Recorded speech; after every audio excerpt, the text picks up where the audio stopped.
In fact, I would value this book at roughly $40,000. You are quite fortunate, I must say. I think you saved my job. You can give me some thanks though. Chocolate, perhaps. When it came to Pawn Stars, Rebecca Romney appeared like the ideal rare book specialist. Relax, intelligent, and Rick Harrison himself has faith in him. However, in 2014, everything was different. The presentation featured a $40,000 stolen book. Next, the FBI intervened and asked Rebecca how the stolen books ended up on national television. As of January 2015, she disappeared without explanation from the show. No farewell, no formal assertion. We're revealing today what actually transpired behind the cameras and why it took so long to uncover the truth. On April 6, Rebecca Romney was born. Phoenix, Arizona, a warm desert city, in 1985. Nothing about her life was known at the time. Referred to manuscripts worth millions of dollars or rare books. Indeed, she once made a joke about old books being dull artifacts for elderly men. Her objective was to become a translator or a philosopher. She cherished ideas, languages, and in-depth discussions, things unrelated to the auction industry she would eventually rule. When she was 18, she went to college with the belief that she would live her entire life in classrooms. She had mastered by the age of 22, English, French, Japanese, Latin, Ancient Greek, and 5.5 languages as well as some archaic English.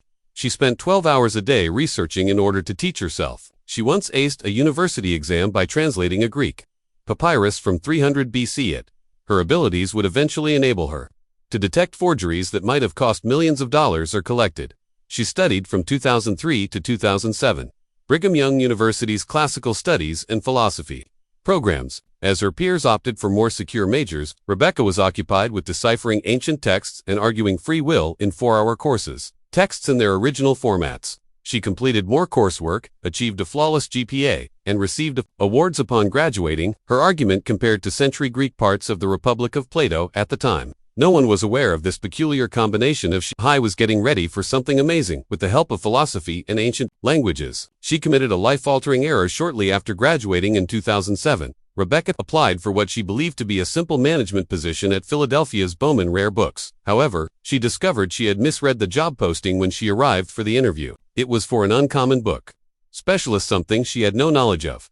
She nearly left. Rather, despite her lack of experience, she stayed and was hired. They were interested in linguistic proficiency, and that was sufficient. In a matter of months, she was in possession of more valuable books than most homes. Shakespeare's 1623 folio, Isaac Newton's Principia, first editions, and a page from the Gutenberg Bible Mathematica. She was thrust into a world where a single error may have disastrous consequences. 3 years later, in 2010, she received a promotion to gallery manager in Las Vegas. Her age was 26 by 2013. When he was 29 in the company's history, she was the youngest senior director. In that capacity, she had authority over $10 million is raised annually through catalogs, auctions, and private transactions.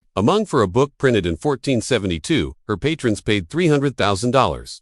Furthermore, she wasn't only competent in sales, no one else could see the fakes she was exposing. Rebecca Romney was not discovered by Rick Harrison during a casting call. He was aware already. She started working with Bowman Rare Books when they launched a branch back in 2007 in the city of Las Vegas.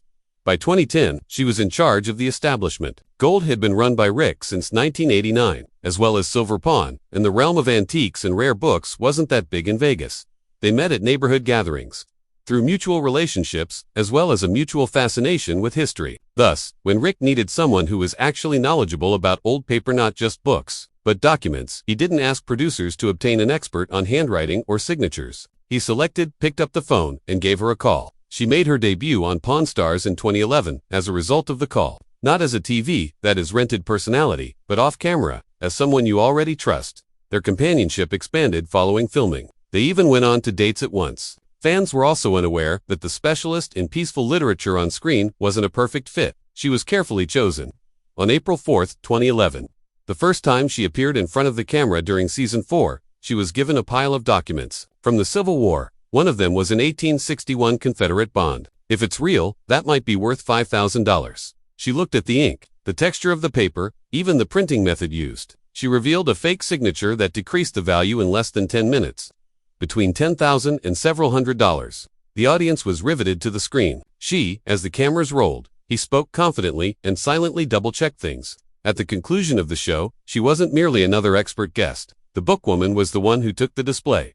The ratings increased by 15%.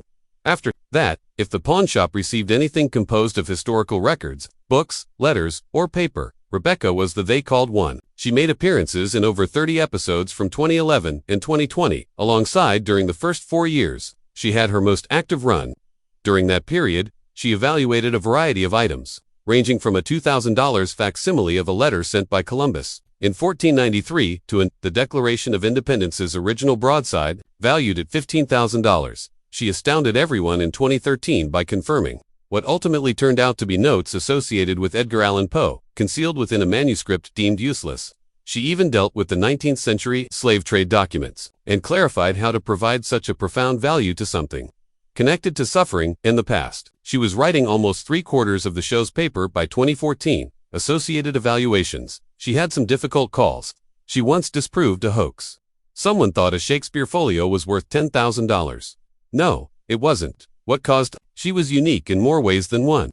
It was the way she said it. Rebecca, she never spoke loudly. She never appeared shaken. She could reveal something shocking like demonstrating that a book worth $50,000 was a part of an 1800s counterfeit ring, and yet sound as though she was describing lunch in a composed manner. That turned into her thing. Although other specialists made a display of their enthusiasm, she maintained composure and clarity. In 2012, Chumley nearly lost his job because he purchased a book without doing any research. He purchased an autographed copy of Charles Lindbergh's autobiography from 1927 for $500, accidentally referred to him as Mark Lindbergh. Everyone at the store believed it to be a phony. In fact, Rick stated that if the signature Chumley's next day off would be permanent if he didn't check out. Romney, Rebecca stepped in once more. After comparing the signature on a confirmed copy, she pointed out how Lindbergh had, as his fame grew, he altered the way he signed autographs. As it happens, it was real. She tripled the amount Chumley had paid. It was worth at $1,500. Not, in addition to making a healthy profit, it prevented Chumley from losing his job. One small signature made one of his infrequent victories out of a near catastrophe. At a later date, someone claimed to be worth a lot and brought in what seemed to be Revolutionary War bonds. However, when Rebecca looked more closely, the truth was far more bizarre. These weren't groundbreaking, they weren't only uncommon, they were Confederate, they had vanished. These after the Civil War, finished in 1865, the documents had disappeared. They were connected to Southern theft. The USS Republic was loaded with assets. In the same year, a ship was destroyed by a hurricane. The wreck was found in 2003, and part of its corroded contents had been cleared out by 2005. Recovered. These bonds, which could have been worth $50,000, were a part of that history. However, they also had legal issues. Selling stolen goods could result in the store closing. In the courtroom, the police were called. Rebecca's thorough investigation kept the store from purchasing something that could have resulted in legal action, demonstrating that history can consequences. Then there was the occasion when someone believed they had struck gold with a Shakespeare's first 1623 folio. Actual copies of the book have brought in millions. In 2020, one even brought in $9.98 million. The seller's copy appeared impressive, but Rebecca's inspection revealed the problems. The document didn't mature properly.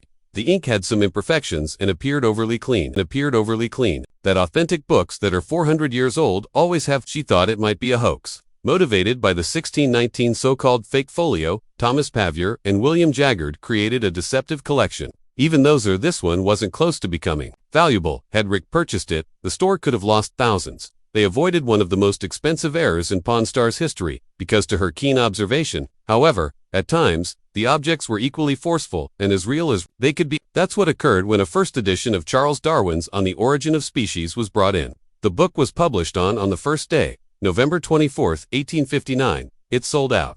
Just 250 copies were printed. Rebecca recognized it after just glancing at the June 1859 advertisements. The diagrams and the green cloth binding was genuine. It was worth $75,000 to her. Darwin's book had an impact that couldn't be inflated. It permanently changed both religion and science, even Copernicus, and it had not been a shock from Newton. A few copies, particularly those including Darwin's more than $500,000, has been auctioned for personal notes. Subsequent iterations are not as worthwhile. For instance, in the 1862nd edition, Darwin eliminated his peculiar "The value of the whale bear" story is only about $9,500. However, that initial printing was altered. Everything, and most collectors, dream of finding one like this one, which was sitting in the store from 2011 until she gained popularity in 2015, particularly after evaluating a first Frankenstein in an episode that sparked a lot of discussion on internet forums. The book was valued at $20,000. as was the response it elicited. She became known as the Book Whisperer, and she amassed tens of thousands of fans in no time. Audiences pleaded for more screen time from the filmmakers. A spin-off was even requested by some behind the scenes. However, things weren't always flawless. In 2014, a Pawn episode stars that would subtly trigger one of the most bizarre and weirdest disturbing rumors. Entering the gold and silver pawn store, a man claimed to possess a rare copy of the Book of Mormon from 1841. The uncommon Rebecca Romney, on the show Book Expert, who meticulously inspected it and determined that it was worth $40,000. However, the vendor requested $100,000. Following various exchanges, Rick Harrison was able to purchase it for only $24,000. At first glance, it appeared to be another excellent value for the store. Then, however, things began to fall apart. Rumors circulated that the book was taken from the University of Utah Marriott Library. Not federal agents are said to have intervened long after the episode broadcast. The FBI claimed to have taken the book and fled the pawn store empty. There was never a formal Reddit threads, and YouTube helped spread the word about the story, even though no charges were made public. Videos. Around the end of 2014, when the FBI allegedly became involved and federal investigators reportedly questioned Rebecca Romney. In line with those, the agents wanted to know how historical texts that had been stolen could appear on national television without triggering any red flags. Alarms. This was not a unique instance. The FBI had previously retrieved stolen books to Sweden's National Library. In 2005 and 2006, they had previously detained Forbes Smiley for stealing rare maps valued at millions of dollars. Although Romney was never charged with any misconduct, some people think the questions are very impacted her. She was well known for evaluating thousands of dollars worth of books with assurance. Her judgment was now clouded.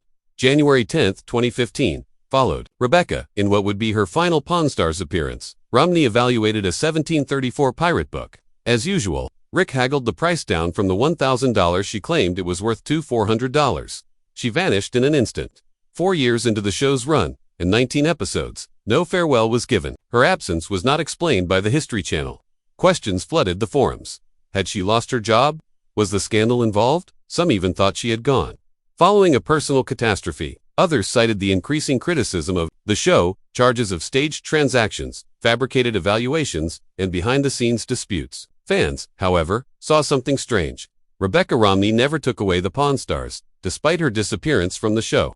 From her LinkedIn profile, she continues to identify herself as their rare book specialist as of right now, having done so since 2011. A few think it's merely marketing. Some believe it could be a clause in a non-disclosure agreement. In any case, it keeping her connected to a program on which she hasn't made frequent appearances in years. She relocated to Philadelphia in 2016. It was for a promotion. Officially, she departed from the Las Vegas Gallery and became the senior director of Bowman Rare Books, where he oversaw cataloging and library purchases. Later on, she worked in Brooklyn. She ultimately made Washington, D.C., her home, where she co-founded a new rare book company. Business, therefore. Even though her departure had a totally valid purpose, the timing still raised eyebrows. Why was the decision made only a few months after the Book of Mormon controversy? Was there something more going on behind closed doors? Or was it just job advancement? Doors. Fans saw her for the first time in 2022. In a unique installment of She returned to the crew of Pawn Stars Do America in Washington, D.C., and evaluated one more book from Pirates. Her relationship with the team remained unchanged. She made fun of Chumley. She made light of Corey, but it only made her protracted absence more perplexing. Rebecca Romney wed a man in 2016 who enjoyed reading as much as she did. J.P. Romney, a writer and historian, investigator. The fact that J.P. had family links added to the story's unusualness. To a prominent figure in American politics, he was distantly connected to the 2012 presidential candidate Mitt Romney, who came in almost half of the country's votes. During this marriage, Rebecca discovered that she was loosely associated with a dynasty that includes George Romney, the former governor of Michigan, who served from 1963 to 1969. She has never met Mitt Romney. Though, in spite of all these connections, the link was genuine but far away. More name than connection. Her notoriety at the time came from Pawn Stars had not yet been used. From 2011 until 2015, she appeared on the show, even once evaluating a $1 million rare map from 1507. However, by 2023, that the marriage was over. Now that JP was her ex-husband, viewers started making assumptions. If her path had ever been influenced by politics, but Rebecca insisted on following her journey in the world of rare books were all her own. She co-wrote with JP the year following her marriage, a book that caught everyone off guard. Printer error, inconsiderate tales from the publication date of book. History was March 14, 2017. It wasn't a simple read. 368 pages long. The book revealed odd, forgotten printing moments past. Tales of counterfeit Galileo's writings. Charles Dickens's battle regarding copyright in the 1840s, as well as the enigma surrounding the Bible printed by Gutenberg. Published in 1455, which made no explicit reference to Gutenberg, there were just 48 copies of that Bible. Remain, each valued at tens of millions. The book mixed Rebecca's real-world experience with JP's narrative, and it was successful. Detractors liked it, it sold well, and it provided her with something that few reality TV stars had. Ever manage, a voice that is respected outside of the screen. In the same year, Rebecca was known for valuing a $100,000 Shakespeare piece on Pawn Stars in 2013. Folio and JP had recently released The Monster on the Road Is Me, his own book. The project was one of their final public partnerships, but it also represented a creative high point for them both. Rebecca has drawn a clear line, despite the public's interest in her marriage and its potential political repercussions. She hardly ever mentions the Romney name. During an interview in 2023, she stated obviously that she's never even met MIT. The separation, both intimate and professional, no doubt about it. She doesn't have the names or ages of her two children.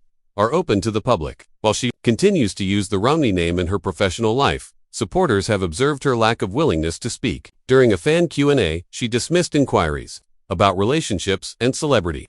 The one instance in which her private life was brought into prominence was when Printer's Error was released.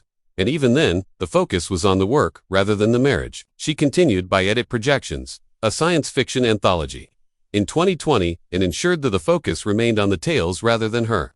Some people think that the quiet is a method, especially in a society where rare books can have political baggage. In order to putting her in touch with collectors from all backgrounds, Rebecca, didn't leave reality TV alone. She had a plan when she left it. After years on Pawn, in 2019 stars, she was a co-founder of Type Punch Matrix, in Silver, a rare book company, Maryland in the spring. This was no small antique store nestled in a corner. It was a declaration. She and her partner, Brian Cassidy, constructed a company that defied all expectations in the field of antiquities. Not only was their inventory costly, but it was also audacious. Gutenberg Bible leaves, Shakespeare folios, and titles that weren't simply uncommon but revolutionary. In a year, they were moving items valued at hundreds of thousands of dollars, selling to affluent customers, and even millions. Additionally, Rebecca stood out in a field dominated by older men, sharp, outspoken, and not scared to question the rules. However, her disobedience began earlier. That she and Heather O'Donnell co-wrote the Honey and Wax book in 2017, getting the prize, $1,000 annually to women under 30 who had assembled the most unique and unexpected book collections. The cost of the books didn't matter to them. They were concerned about how much they intended. In 2023, a tattoo artist's hybrid plant pieces once won